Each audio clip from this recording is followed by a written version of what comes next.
जय जवाहर जय छत्तीसगढ़ संगवारी हो। मैं ज्योति अपन चैनल ज्योति यूट्यूब में आप सबके स्वागत करती। आशा करती हूँ संगवारी हो आप सब स्वस्थ हो मस्त हो और मैं भी बढ़िया हूँ। तो संगवारी हो फिर से एक नया वीडियो में आप सबके स्वागत है।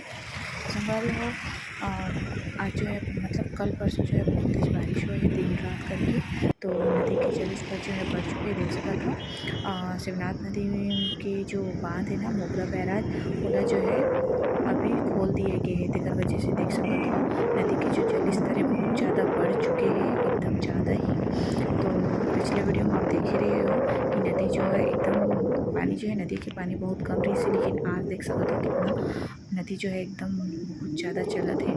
देखते देखते नदी के पानी जो है बढ़त जाते हैं क्योंकि बांध जो है ना मोगरा बैराज ओला खोल दे गए है ना।